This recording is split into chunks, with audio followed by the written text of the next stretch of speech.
Sunday night edition of the Crash the Pond podcast. We've got a fun episode coming at you guys here tonight. I'm actually really excited about it. So just to let the cat out of the bag really early here, yesterday morning we had an interview with Catherine Silverman, whose work has appeared a ton of different places at The Athletic, In Goal, Elite Prospects.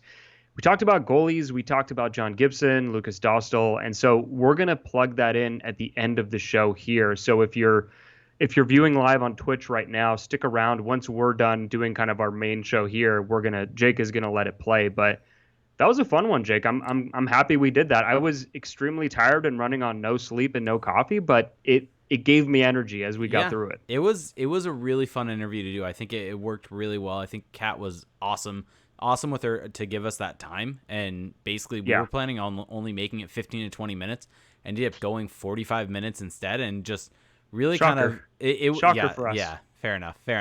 But it was really fun to go through a lot of different niche things with goalies, because I feel like with goaltending, there's a whole lot of minute things you can go over that, especially when there's someone who's so focused on that specific position, they can just tell you so much about the little details. And that's what's important with that position. I think that's what we really got into with a couple different things, talking about John Gibson, talking about Lukas Dostal, who she's a big fan of and goes into why, talking about different pad technology, talking about skates, different things like that. And it was a lot of fun. And I want to add this. If you're listening to the audio version of this, that interview will also be at the very end of the show. The only place where they're not going to be together is on YouTube, because the interview is a separate YouTube video. So if you're watching this on YouTube, go check out that interview in a separate YouTube video. Yeah, and just so nobody's caught off guard, if you're listening on the recorded version of this, the audio for the interview will be from our kind of Skype interview. So the audio quality will be a little different than our usual microphone quality here. So just be aware.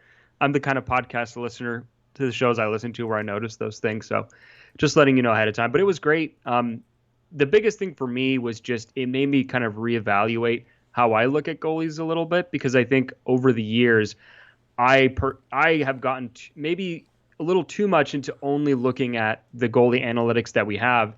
And she made a lot of good points about maybe why we should be careful about completely leaning on those at this stage of the game. Yeah, and I think one of the biggest takeaways, she gets into this a bit more why, but maybe GSAX, we should only be looking at John Gibson versus John Gibson. And maybe that's how we need to look at it. And that doesn't change how we analyze last season, because last season was a big dip for him in that statistic, but it was a big dip in comparison also to previous seasons. So there's a whole lot of really good takeaways. And I think, honestly, that's the biggest compliment you can give someone when you interview them, is that they've made you reevaluate the way you think about something.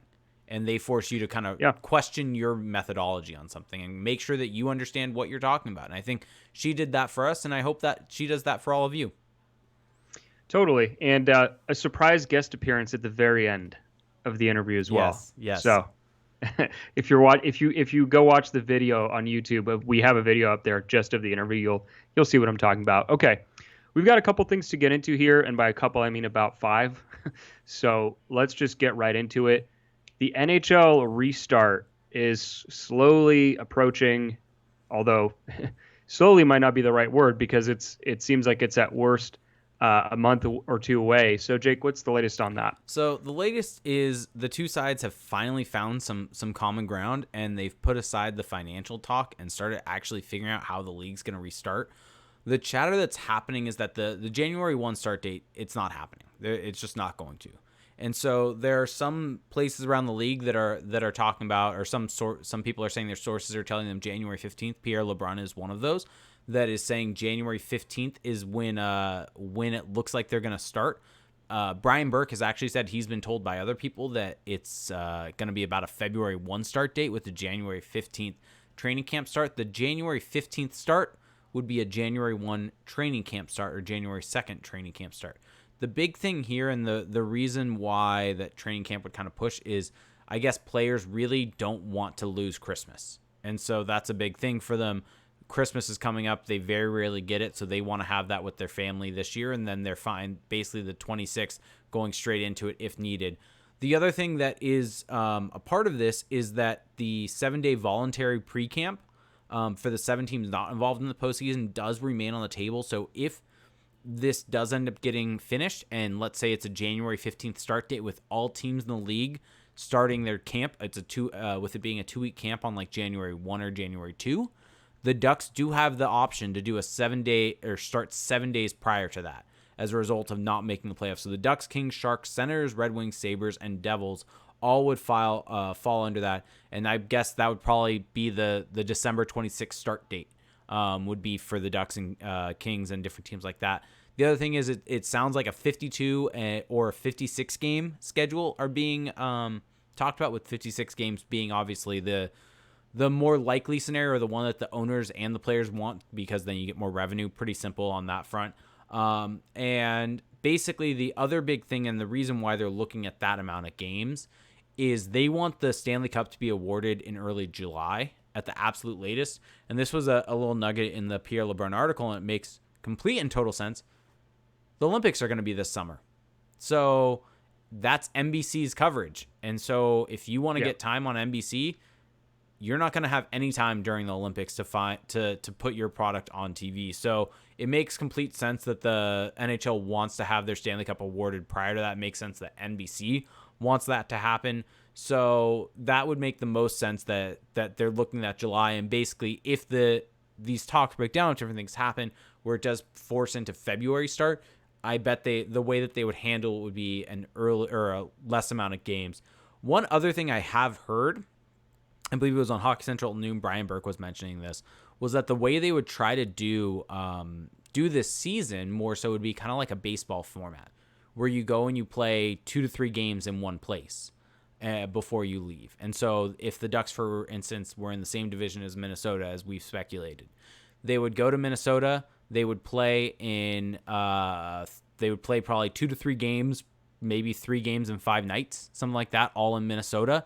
There's your 3 games. If that's however many games you end up playing against the Wild in Minnesota, you get all of your games against the Wild in Minnesota out of the way in one fell swoop to limit the amount of travel. And so it's a way to not only limit COVID spread, but also limit financial issues with limiting the amount of travel. So instead of in a normal season, when you go and play the Wild, let's say the Ducks were playing the Wild twice, you would go earlier in the season, later in the season. That's 2 different flights out to Minnesota and back. Typically on the road trip, it would be in a different all along the way, but you get the point that you're limiting the amount of airline miles that you have to put on and really reducing the cost there. So there's a lot of info there, that information dump that I just did on everyone. But basically, at the end of the day, what's talked about is January 2nd start date for most teams, potential 7 days earlier for the Ducks. January 15th is what's being talked about with the 52 to 56 game schedule, and it would most likely be all divisional. So we finally have some sort of schedule. We finally have the NHL backing off that January 1 date, because it didn't make sense that was going to happen. It sounds like January 15th. So what are your thoughts on all of this? Make a prediction. I'm going to say it's going to be a January 15th start date. Yeah, I think that the players want that time off, or they want to hold on to Christmas, like you said. But I think that the players are ready to go. I mean, if you kind of read between the lines a little bit, how many players have we seen just like on their Instagrams or teams reposting that player X is headed back to his team city, and you have players converging back to their team's areas. So clearly the players are revved up and are probably skating, and still training at team facilities. So I think that January 1st definitely feels out of the question. It seems like too much would have to happen for that to be a reality. So I think my bet, if I were to make a prediction, although I want January 15th, knowing the NHL, I think it'll be closer to February 1st, or actually February 1st. Probably. The funny thing is that, as you mentioned with the Christmas date, it makes complete and total sense now that you look at this, and kind of as I've thought about this and looked at that date and looked at a calendar on top of that, the proposed January 2nd start date, if the teams that were not in the playoffs get that 7 days extra, that aligns with December 26th on the dot. That's not a coincidence right there. The players want Christmas. They're willing to start on the 26th. All 7 teams that weren't in the playoffs could start their training camp the day after Christmas. Well, also, and this is kind of unrelated, but Pierre LeBrun tweeting this weekend, no hour by hour reports yet, right? So insinuating that we're not there yet, but if you frame it that way, I feel like you're kind of hinting that it is nearing that point where things are picking up, right? Yeah. We're not hour by hour yet, but things are, there is some activity. So I think that things do look good. And look, I'm going to take a brief victory lap if you'll allow it. Sure. People were yelling about how there's going to be another lockout, how this is classic NHL, there's not going to be a season, greedy owners, blah blah, and look where we are now. So Alan Walsh, front and center on that. Well, Alan Walsh is, look, putting it kindly, Alan Walsh is always speaking publicly in the interest of his clients. True. And so I don't need to. I mean, I'll just make quick reference to the very creative illustration that we saw over the summer during the playoffs. And so you can't take True. you can't take anything he says at face value. You have to realize what is the incentive here and who is being represented and whose interests are being acted upon. So anyway, I'm glad I didn't fall for it. This is a gotcha, told you so moment, whatever the case may be. I am petty. I'm okay with it. And now we move on, unless you have something else you want to add. No. Okay, well, Ducks perspective. Quick Ducks perspective on this. Quick Ducks perspective. Ducks fans, the wait is finally almost over. It will be, around 9 months since the last time they played.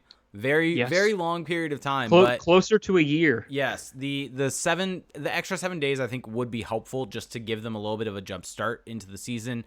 I think the only thing of interest we'll get into a little bit later, which is the World Juniors coinciding potentially with that camp start. If it is a later start like you expect of a February 1 start date, assuming that would mean a January 15th camp start and potentially 7 days prior to that for the Ducks, that would lead to there being no conflict actually, because World Juniors end, I believe, January 5th is when they end. So overall, the only conflict is the very beginning of the camp. I think from a Ducks perspective, I mean, it's exciting. This is the first little bit of news where we can say that we have a potential date for the Ducks playing a game. We haven't been able to say that in like 9 months. It's been a long time. And so the wait's almost over. We're going to be able to see that. We finally have word of, or not word, but there's finally going to be games where the Ducks can wear their stylish new jerseys. We should talk about that briefly. Very briefly. What? This wasn't on the plan. That they finally have the full look out because of NHL 21 releasing it. Eggplant pants, eggplant gloves. This jersey storyline narrative is the gift that keeps on giving for this podcast, because I think we're on 4 consecutive podcasts potentially talking about this now. I mean, I've ordered mine officially also. So quick breakdown. Yeah. So with the NHL 21 screenshots, now here's the thing. This isn't confirmed by the Ducks, but if we look at all the ones that are in the game that have been released by teams, they line up perfectly. So we can, and EA being the partner with the NHL, you have to kind of assume that this is going to be the accurate representation. So the Ducks will have eggplant colored pants so they'll have the Mighty Ducks pants with the reverse retro jersey. They'll have eggplant colored gloves. So like they were, if you go back to the 05-06 season, Mighty Ducks colored socks. So like they look, I think, like the Mighty Ducks home socks, the eggplant colored socks. And then white helmets, much to my chagrin. I would have preferred eggplant helmets, but the Mighty Ducks look is back in the Ducks arsenal fully here. So you must be happy about that. I'm so happy. I expected the Ducks to chicken out, for them to do black pants, black pants, black gloves, black helmet. No, white helmet. I mean, yeah, white helmet we can quibble with slightly. But at the end of the day, it's not that.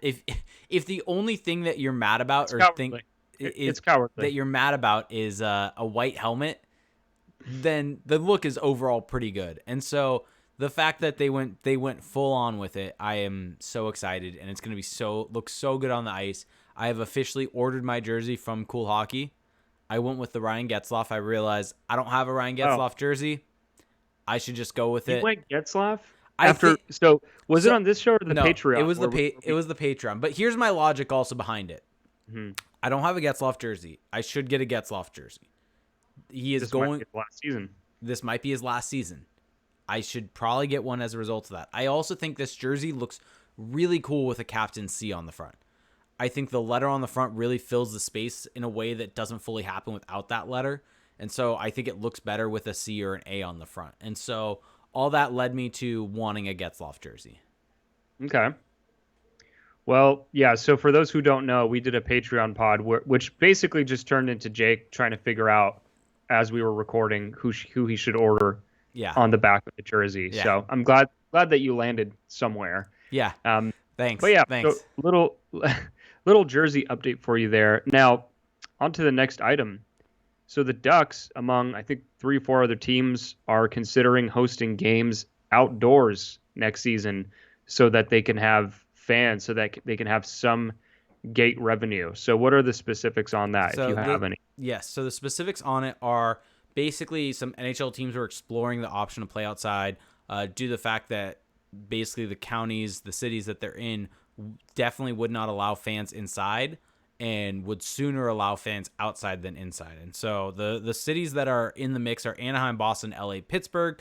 And basically the reason why the Ducks are in this is because the Kings were the very first team to basically reach out to the NHL about doing this, about basically putting a rink in Dignity Health Sports Park. If you don't know what that stadium is, because it's changed names so many times, formerly StubHub Center, formerly Home Depot Center. It's where the Galaxy play. It's in Carson.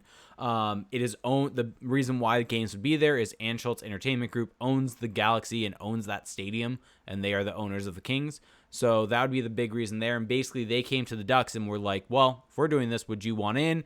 Helps front the cost of that." And so that is the big reason for doing that. And it sounds unlikely from what Bill Daly said that this would actually happen. So sorry to throw a kind of a wet blanket on all of this, but Bill Daly said it's not likely we'll play games outdoors 2021 plans don't adequately take into account the cost associated. So basically the amount of cost that would go into this doesn't make it worth it for the small amount of fans that you would have there.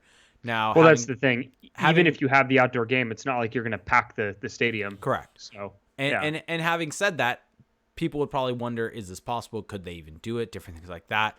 I think it was Hockey Central at noon when I was listening to it. Brian Burke mentioned, I can't remember, Dan Craig, is that the ice guru guy for the NHL that does all the outdoor stuff? I think it is Dan Craig. But he mentioned that basically they could do a rink as long as it's 70 degrees outside. Anything over that is, I think, when they get into some issues. The biggest concern that they have is sunlight, though.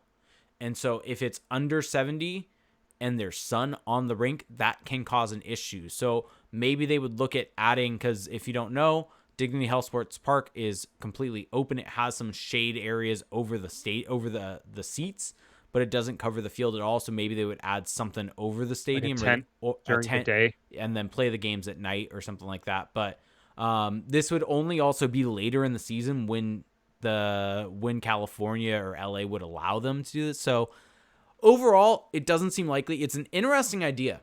And I want it to happen. I want it to happen because it would be... I'm getting out ahead and saying it right now. I want it to happen beyond all belief. I think it would be so cool and so fun and such a weird thing to happen. And I think the Ducks and Kings playing a game outside there in their reverse retro sweaters would be against each other. That's just such a iconic moment where you can turn this awful, horrible, weird situation into a moment that everyone will remember. And it will be so cool. And so I don't think it's going to happen, but something to keep an eye on at least a little bit. I hope it happens. Like you said, there's a lot of barriers that seem to need to be cleared for that to actually occur. But it's cool that they're at least thinking like that they're trying to look for creative solutions to what is a rough hand to start with. Let's just put it that way. Yeah. But it's good. I think things overall, it just kind of zooming out a little bit before we get on to the next few topics here. It feels like things are starting to And this is even though things right now are so tough with the pandemic, it does feel like things are starting. It feels like there's a future now. Like there's life after this, right? Yeah. Would you agree with that Yeah. statement? With all the news of vaccines and countries. You saw the UK approve a vaccine this week, which is the first Western country to do so. So we're gonna get to this is now a reality that's gonna happen at some point, right? It's still not tomorrow. It's still not the day after. It's gonna be a few months from now. But it's nice that we can start to think about what life will look like after this. And quite frankly, I am ready for that. Yep. So Okay. next bit of news, Lukas Mm-hmm. Dostal.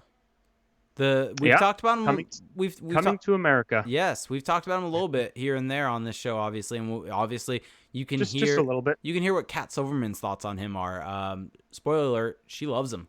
But regardless, it was announced. Eves or Ilves, I've never actually understand how to pronounce that team name. Ilves. Put out a tweet basically saying basically his loan has been terminated. He's coming over to North America. And so Lukas Dostal is officially coming to Ducks. The Ducks will be as a part of the training camp. More likely than not, he'll probably be in the AHL if the AHL even happens.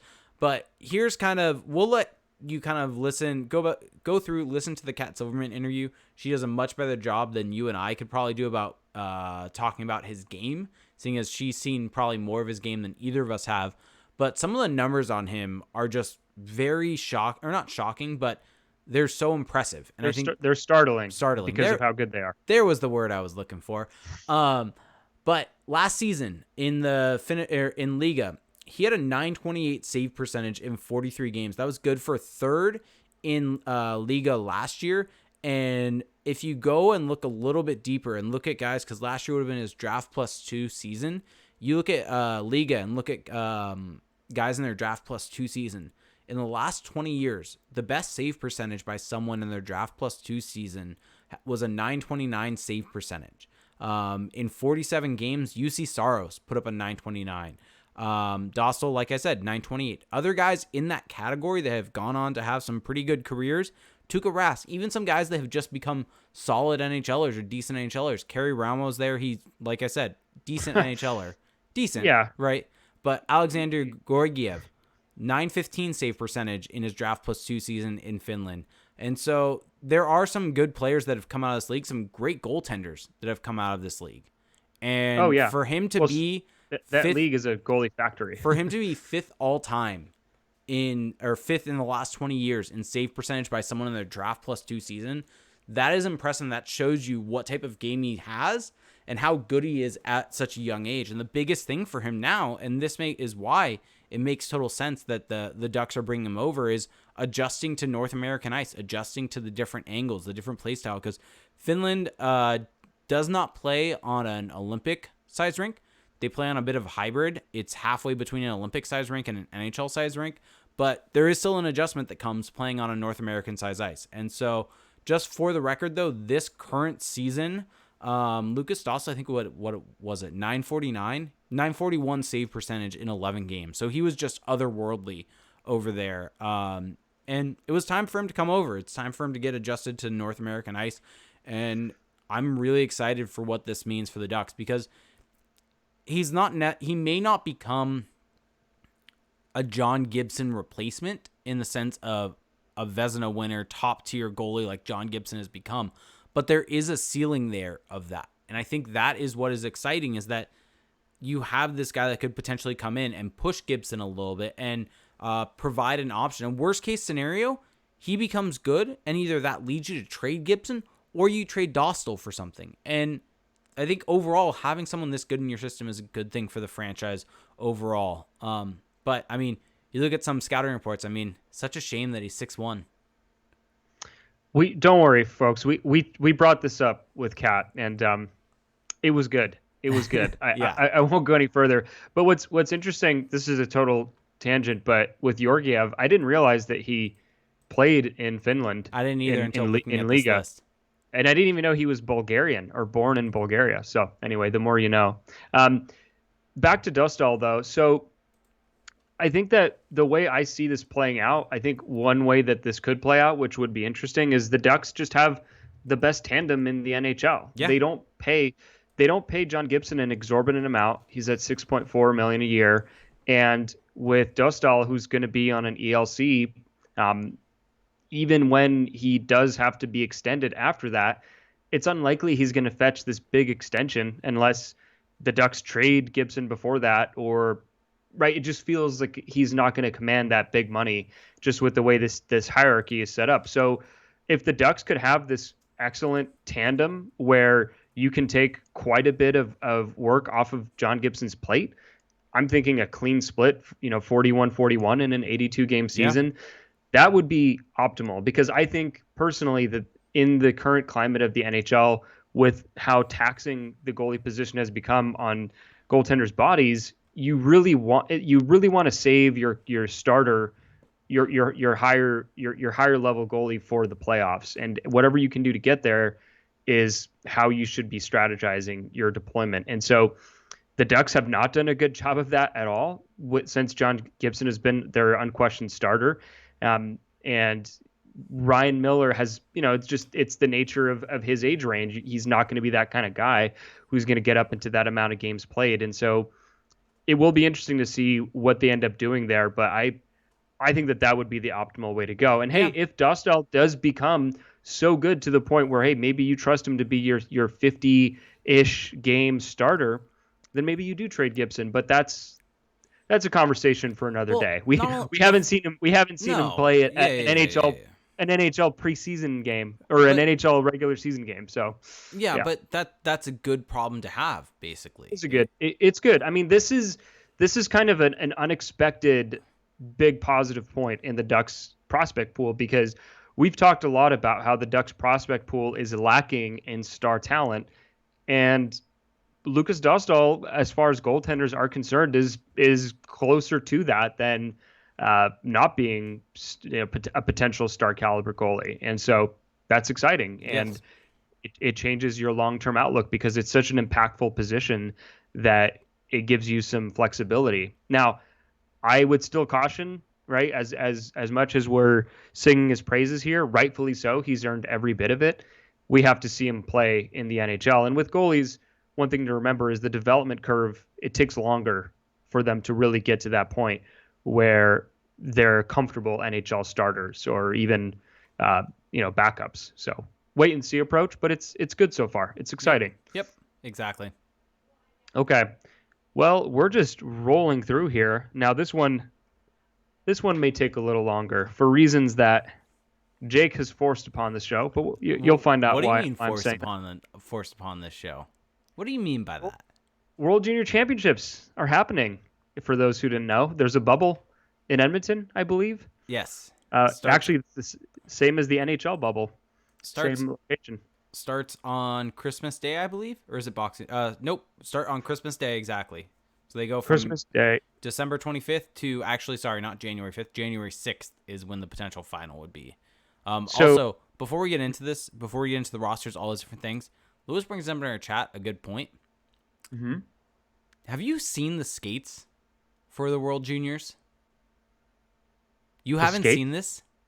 Oh, no. Wow. I'm going to need to find this and send it to you, because we'll need to talk about this at some point. But Bauer released that they have skates for each team to wear, and they basically have that country's flag on the back. I see them.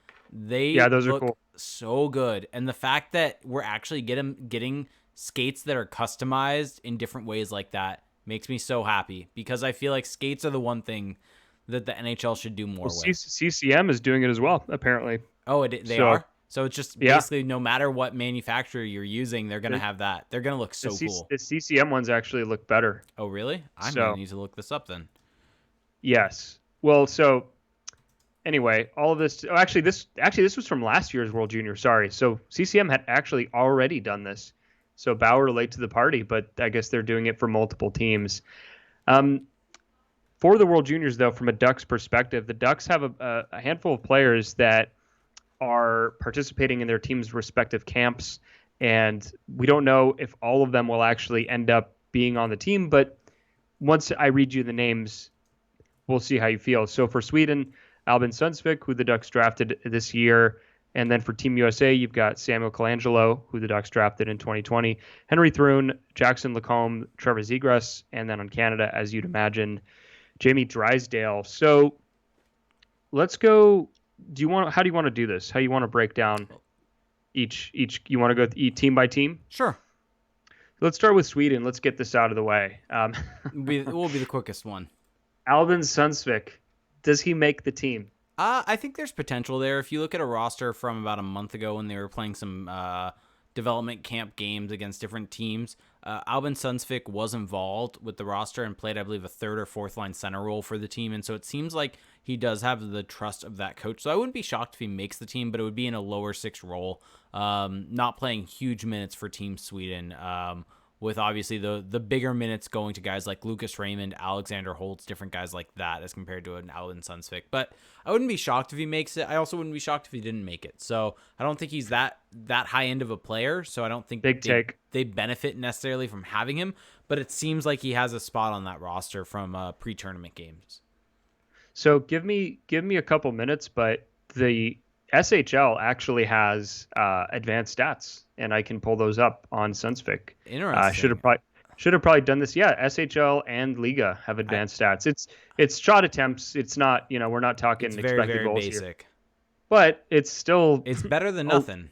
It's a lot more than what we have to go off of when we talk about junior players, junior hockey, different things like that. But in 21 games this season in the SHL, Albin Sundsvik has 3 points, 2 goals, 1 assist. So he's not lighting it up there. Give me a bit, though, and I'll bring that up. But let's go through Team USA because this is really the bulk. So Sam Colangelo, he was a second-round pick this summer or this fall. Mm-hmm. God, I'm never going to shake that. What are your thoughts on his prospects of making the team? So let's run through this real quick. So Team USA currently, they actually just had to replace 3 guys on their roster. I believe it probably is due to COVID because they're basically saying they're not available. All the 3 players that were all removed are all from Boston University, and the wording is not available to participate. And so they were replaced with Tyler Clevin, Hunter Skinner, and goalie Logan Stein. So Logan Stein probably will be on the roster being the 3rd goalie. People think defenseman Tyler Clevin is a lock to make it with how he's been playing, but who knows with these guys being added late if they will just be the cuts. But basically, Team USA is at 29 players in their camp with 25 roster spots. So they have to cut 4 guys. Colangelo being a little bit, being a second-round pick, being a younger guy, he may be in that spot where he gets cut. I wouldn't be shocked if that happens, but it'd be cool if he would make it. I mean, it gives you another rooting interest on Team USA, but if he makes it, it would be in a lower tier role. He's not going to get a high spot role on this team. I mean, Team USA is going to be loaded this year, I think, to put it lightly. Trevor Zegras, Alex Turcotte, Arthur Kaliev, basically bringing back a team last year that made it out of group stage and added another year of experience on them. And so this is going to be a really fun team to watch. I mean, Cole Caulfield's going to be there. So I wouldn't be shocked. Once again, I think this is kind of how I feel about a lot of guys that had just been drafted. Unless you're a early first round pick, you're never a lock to make your World Junior team. And so the fact that Colangelo was a second round pick makes me kind of question a little bit whether he's going to end up being there. But there is chance. I mean, like I said, there's 4 players that have to be cut from this roster. And some there will have to be. They have currently 1, 2, 3, 4, 5, 6, 7, 8, 9. 1 or 2 of those are going to have to be defensemen. So if 1 or 2 of those is going to be defensemen, that leaves 2 forwards. So can he beat out some of the guys? I think it's really going to come down to the next week where they hold camp. And can he kind of get on this roster? Can he beat out a Brendan Brisson? Can he beat out a Thomas Bordelot? Can he get on this roster over a Brett Berard? And these are the guys that he's probably going to be fighting with for a roster spot. So he's in the mix. Obviously, he's on the roster, and there aren't that many cuts left. So there is a chance. Mm-hmm. Okay. Well, there you go, folks. There's a chance. You're saying there's a chance. Yeah. Okay. How about Henry Thrun? I think Henry feels like a lock. I feel like Henry Thrun is a lock to make this camp. I mean, he had a fantastic season at Harvard last year. He's obviously now, because Harvard is not playing this season, he has made the transition over to, I believe, the Chicago Steelers, where he's playing in the USHL. and I'm pulling up his stats real quick over there, but he's correction there. Playing for the Dubuque Fighting Saints, not the Chicago Steel. I think the Ducks just have so many players on the Chicago Steel. That's just such a big blends. franchise that that's where you think of. But he's played in 2 games so far for them, -2 rating, but we know how plus minus goes. So I think he's a lock. I mean, 31 games last year for Harvard, 21 points in those games, was a very solid contributor for that Harvard team. You got to think he's a lock to make this team. He's not going to be a top pairing defenseman, though, for the Team USA. He probably isn't even going to see power play time. I mean, this team has Cam York on it. I mean, you maybe would even think that another Ducks prospect, Jackson Lacombe, ends up getting power play time, seeing as that's more of his role and mold as a power play type defenseman. But maybe he sees some time on the second unit, maybe. But I think he's a lock to make this team. Okay. So it sounds like you're less high on Lacombe making the team. I think Lacombe is in the mix on the defense, but like I said, he's on that bubble. I don't think he's a lock to make this roster. There are going to be some cuts. Like I said, 4 cuts from this roster. There is potential that he ends up not playing and not making this team. I think Ryan Johnson, I've watched a couple or watched some highlights of Minnesota. I think Ryan Johnson has gotten time over Lacombe on the power play for Minnesota so far this year. And so that doesn't really lend itself well to for Lacombe making the roster and being on the power play if you have a guy on the roster that is getting minutes over you on your own team. So I think he can make it on the bubble. Who knows how big of an impact he would have. Similar to Colangelo, would be kind of fun to have him there, have another rooting interest. But if I had to put money on how many Ducks would make Team USA, I would say probably 3. I think one of Lacombe or Colangelo will be on this roster, but I don't think both. Okay. We're going to skip Zegras for now. Just for now, for reasons that will become apparent. One thing I did want to point out just before we get to Jamie Drysdale, Albin Sunsvik this year in the SHL, 48.46 Corsi 4 percentage, negative 7.94 relative to his team, 7.94%. So 48.4 doesn't sound that bad. It's just below break even. But when he's out there, I don't know how to pronounce it, Skellefteå, I'm not AIK, whatever, however you want to pronounce it. They are significantly worse just from a shot share perspective than when he's not on the ice. So that's it's not great. I mean, I don't really know how to, if these stats are totally worth interpreting. One thing to note is that in the previous seasons he's played there, he's never been this just huge net positive when he's out on the ice. He's either well below break even or closer to break even, but he's never actually hit 50%. So real love quick, to see that. Just as an FYI, Jackson Lacombe currently for the University of Minnesota has 2 points in 6 games. Ryan Johnson has 4 points in 6 games. Also a player on this roster for Team USA, also on the University of Minnesota, is Brock Faber. Also has played in all 6 games, has 1 point also. So maybe he ends up making it over Brock Faber, but we'll see.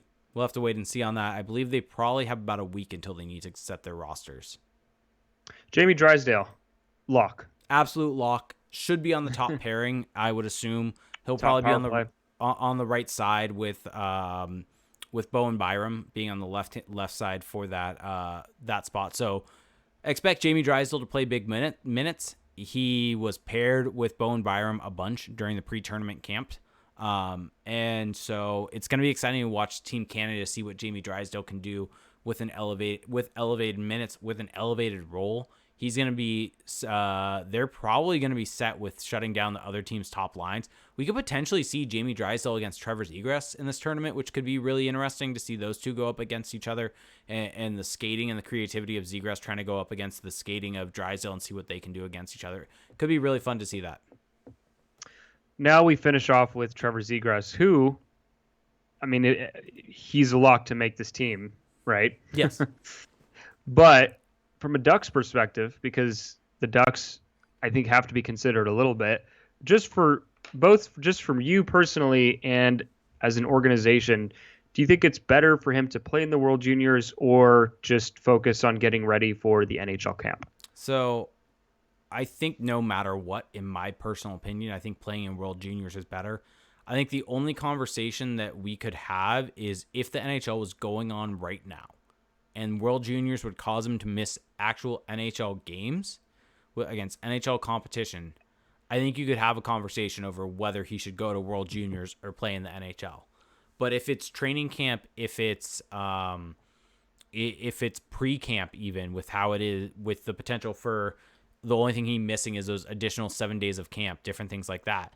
I think it's personally a no-brainer for Trevor Zegras to play in this tournament. I mean, a lot of players have said that the World Juniors is hugely important to their development. And I think the other thing with Zegras that's important for it this year is that if he's in the NHL this year, he's probably not going to be on top line minutes. He's probably going to be getting, I don't know, 10 to 15 minutes a night, probably not getting going up against other teams' shutdown lines, probably getting a little bit softer minutes, softer matchups to get his feet wet a little bit in the NHL.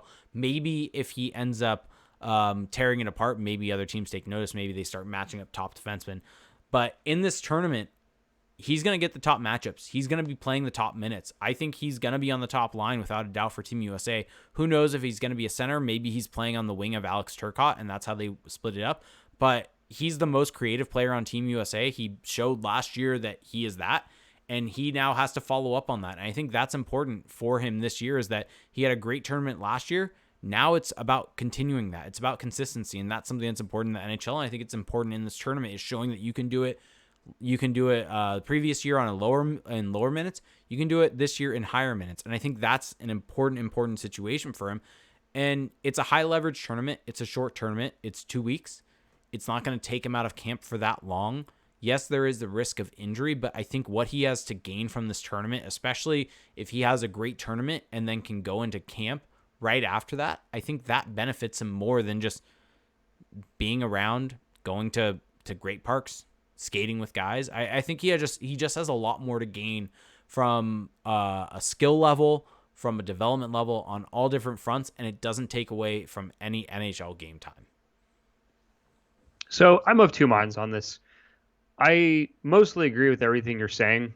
Of course, playing in this high stakes tournament against the very best in your age group, how could that not benefit you to go through that?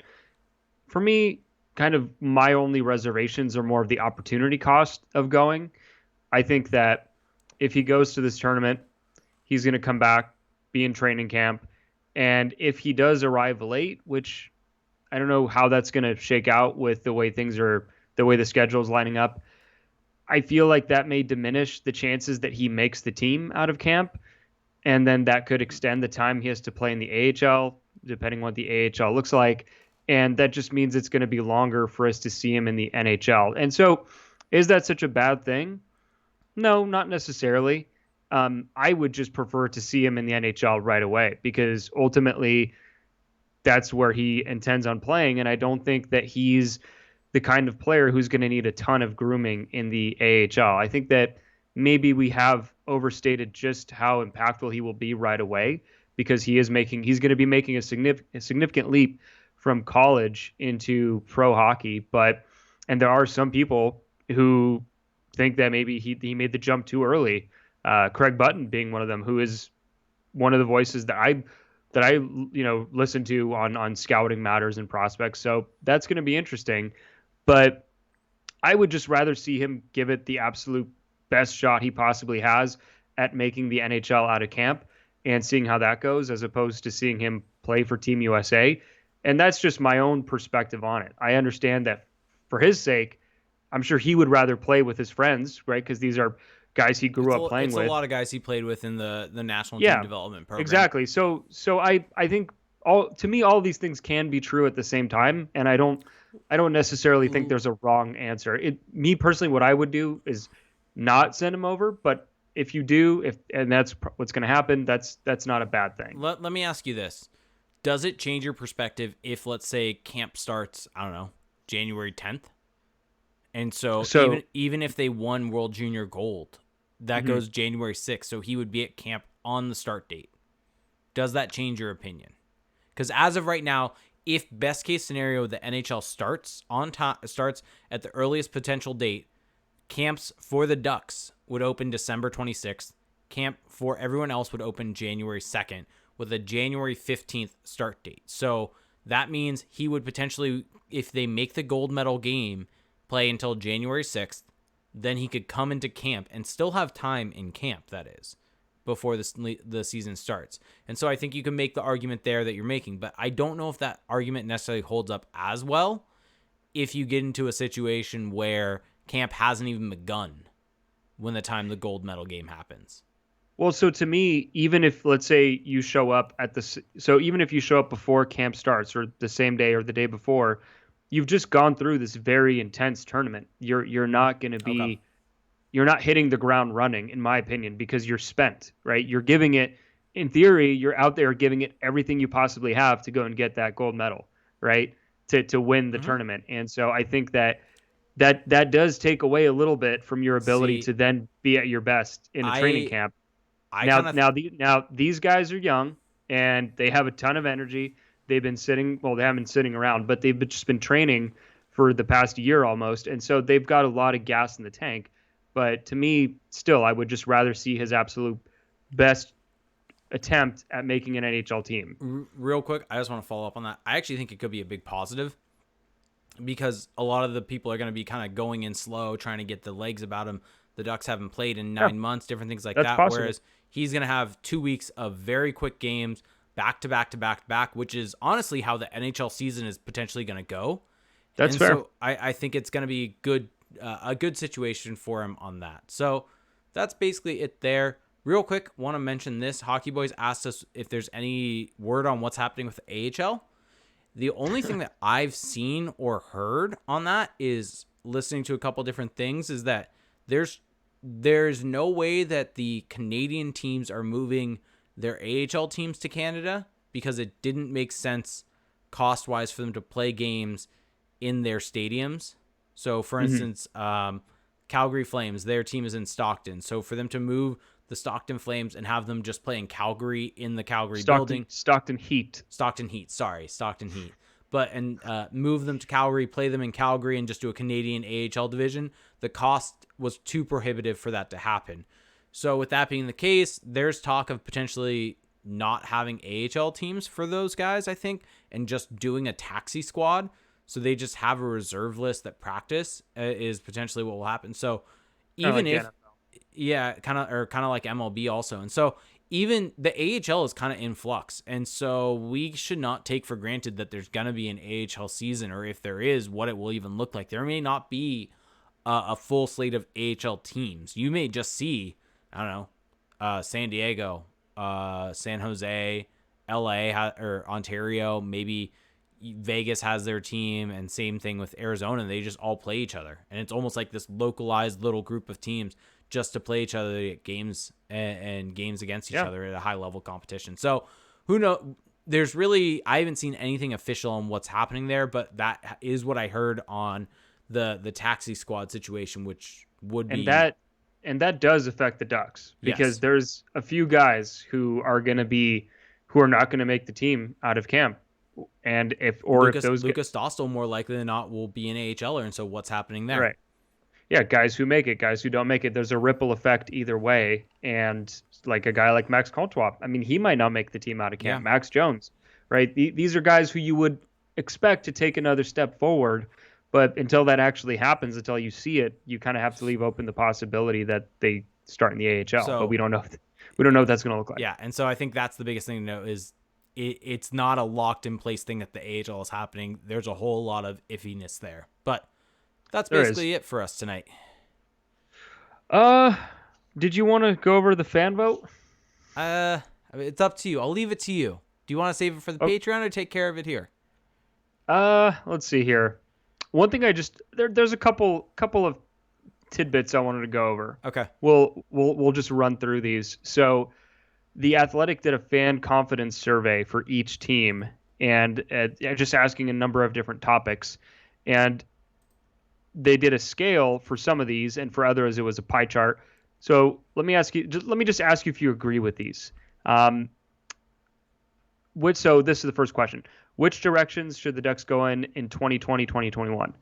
So 59.2% of responders said push for the number one pick, and 40.8% of responders, they said that the Ducks should push for the playoffs. So where would you have fallen into? What category? This is 564 responses, by the way. I would have fallen in to go for the number 1 pick. I think it's actually respondents, not responders. Anyway, grammar issues. But yeah, I mean, that's probably what they should be doing if we really are honest with ourselves.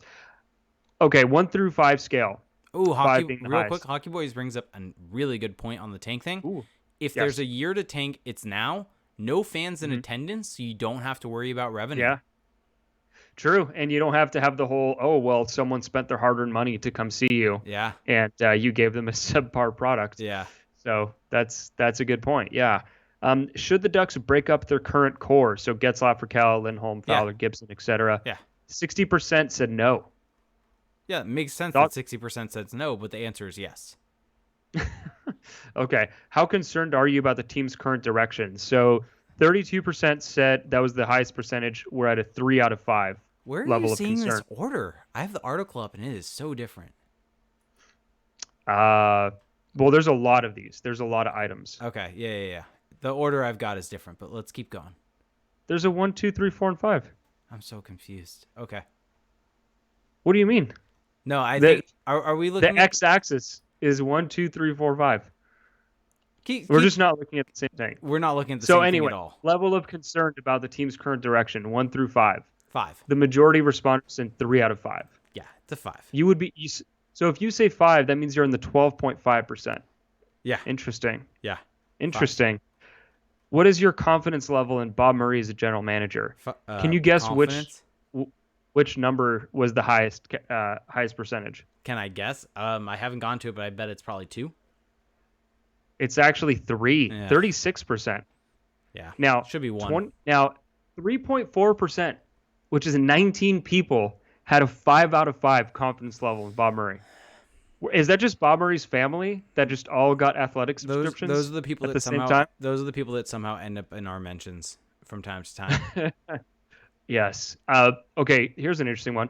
What is your confidence level in Dallas Eakins as a coach? So the majority was 3 out of 5, 46.2%, but there was 36.8%, which is not a trivial percentage by any means, who had him at 4 out of 5.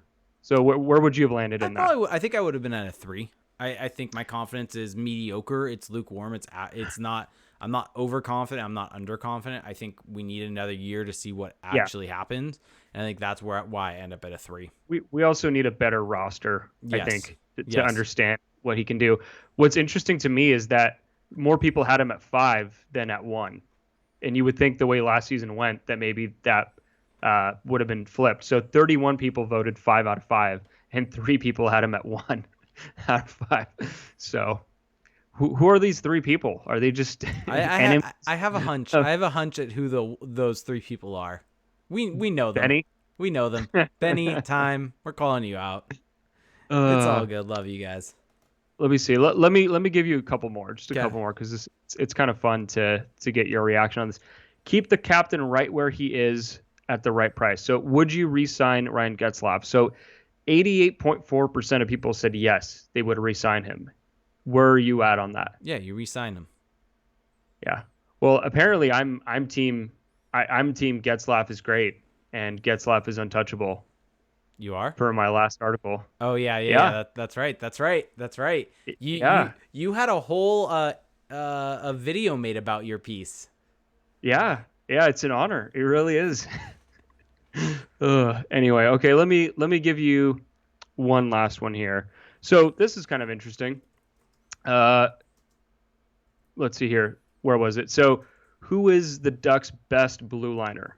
And 65.8% of responders, which I would say is a healthy majority, had Hampus Lindholm as the best blue liner on the team. And Cam Fowler only claimed, and only in quotes, 24.9%.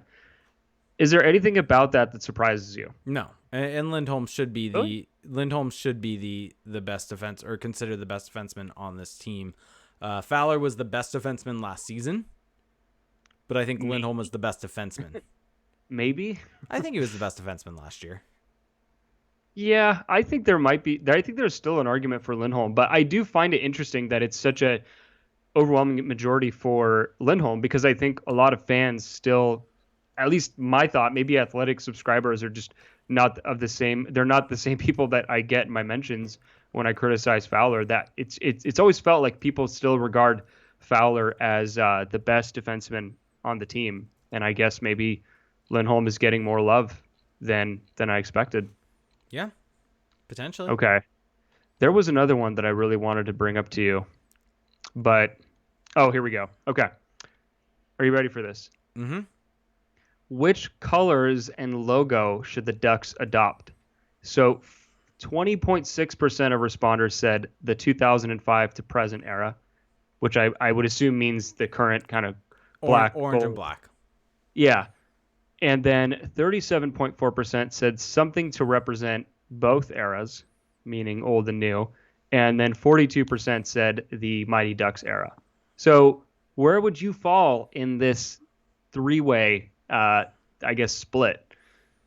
I mean, I'd end up in the Mighty Ducks one more so, but I would say I do Really? want. Not even a blend? I think a blend would be nice, but my way of blending is not a mishmash of jersey stuff. It's bringing back the Mighty Ducks jersey and then having a third jersey that's orange, and you can have the Web D on the front of it as the third logo, and The thing do is something that like that. this is specifically about colors. Colors, So colors. I mean, I don't necessarily know how you do a blend of both with you colors. can't really orange and eggplant and jade don't really go to. I mean, no. maybe Just stick with eggplant and jade. Just stick with it. Just go jade to and it. orange.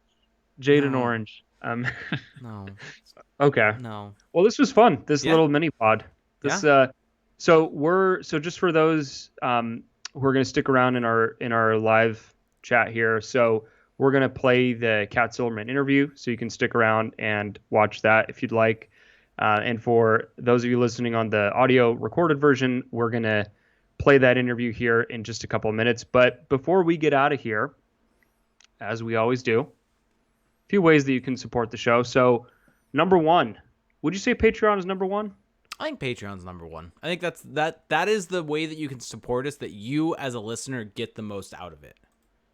Agreed. Yeah. So for $1 a month, you get access to our Discord chat, which is a lot of fun. We're adding different features to that, and that's where you can chat with fellow Ducks fans who tend to be really kind of diehard fans, or if you're a casual fan and you're just looking to learn more about the team, or you're kind of maybe test some of your theories or opinions on the team. I think that it's definitely a healthy place for discussion, which is not always common on the internet. And so that's for $1 a month.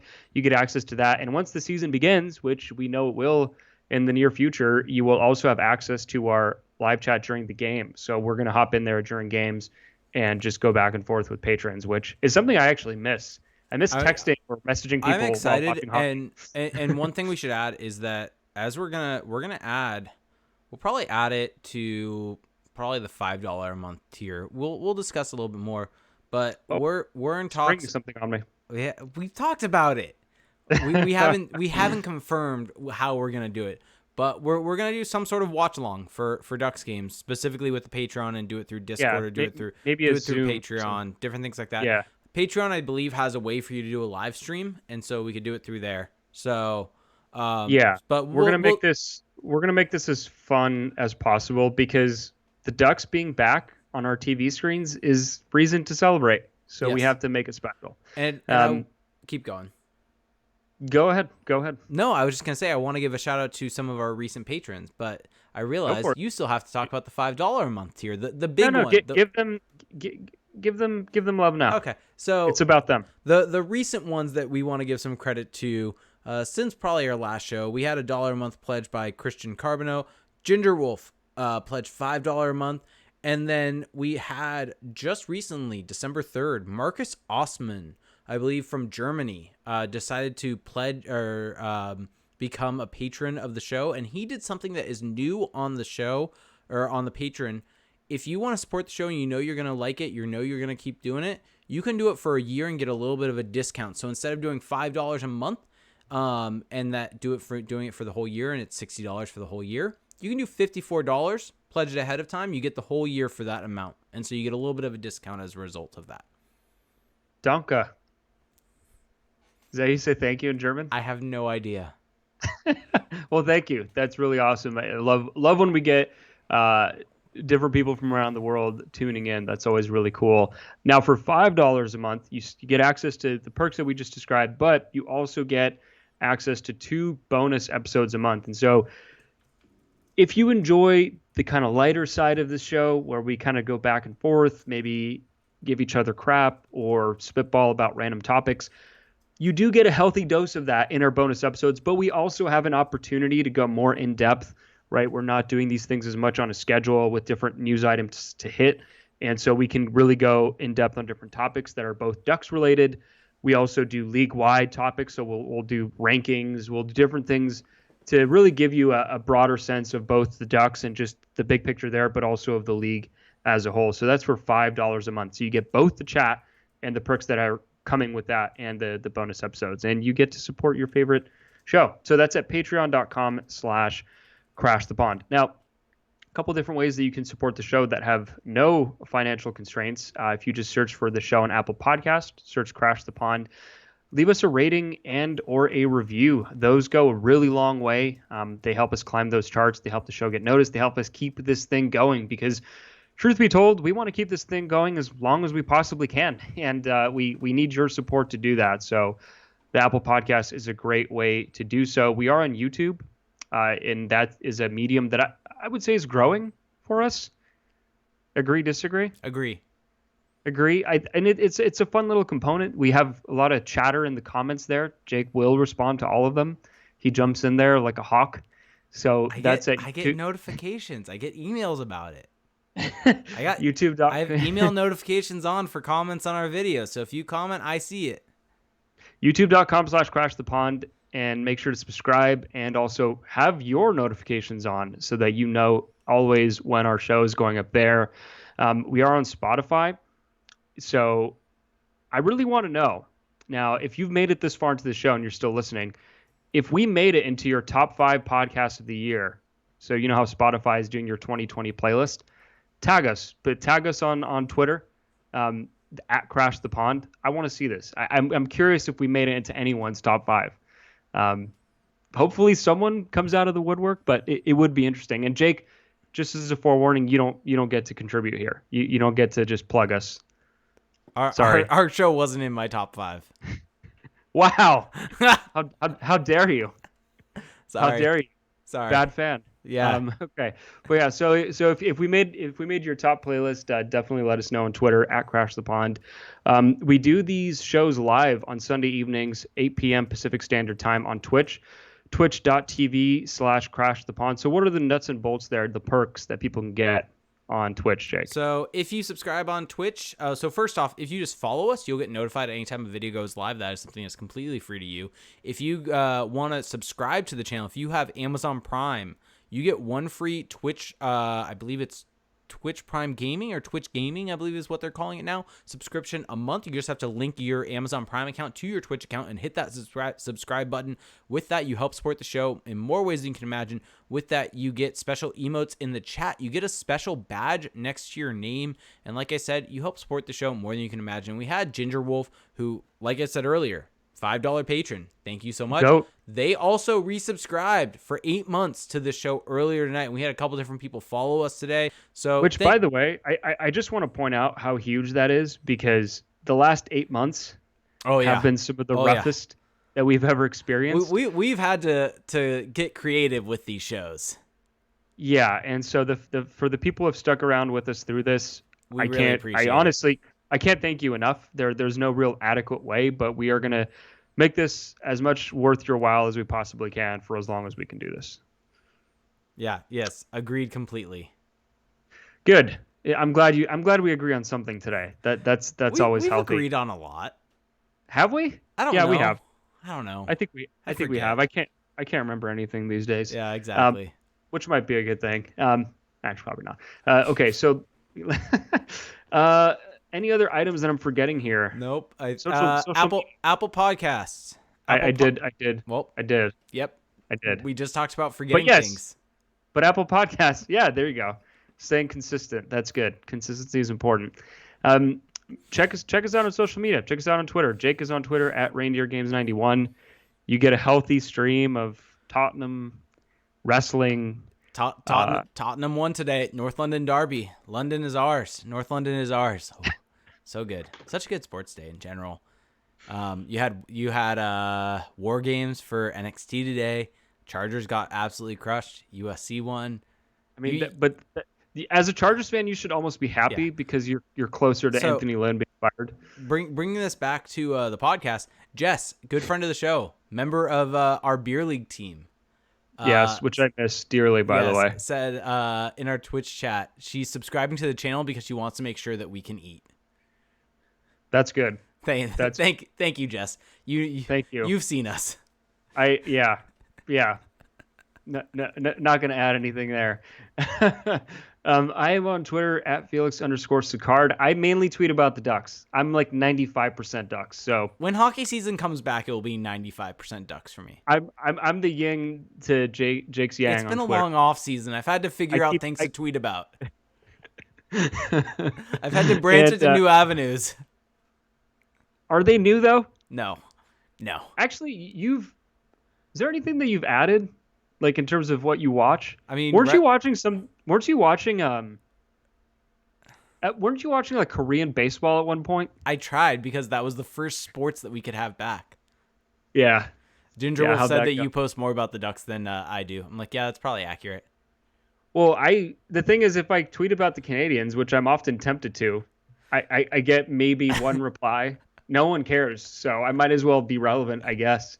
You don't have those worries, which I respect you for. I just do what I do, you know? That's good. Do what you do. And then at Crash the Pond, which, by the way, just want to point out, I went a little spree this week on the Crash the Pond Twitter account. So just follow for a random spree from whoever. You don't say. Where I made the argument that Derek Grant is a good penalty killer. There you go. I said something positive about Derek Grant. The fun thing about the Crash the Pond account is people can't really tell who it is, whether it's you, me, or CJ tweeting from it. And the only annoying thing is when Troy Terry is given praise, everyone thinks it's me. And so I get attacked for it. Your Terry card might be getting revoked soon. It's not revoked. You just also have a Terry card now. I think my Terry card. I'm like an executive card holder, and you're just kind of a standard card holder. Wow. Calling me out. I mean, Costco references. Wow. Costco is very good, but worth it, by the way. Not a sponsor. This show's gone off the rails. I think it's time for us to get to this interview, don't you? But yeah, CrashSpawn.com, at CrashSpawn on Twitter. Check us out and enjoy the chat with Kat Silverman, where we sound a lot more professional than we do right now. All right. So have a good one, folks. Thanks, everyone. Enjoy the interview. Bye.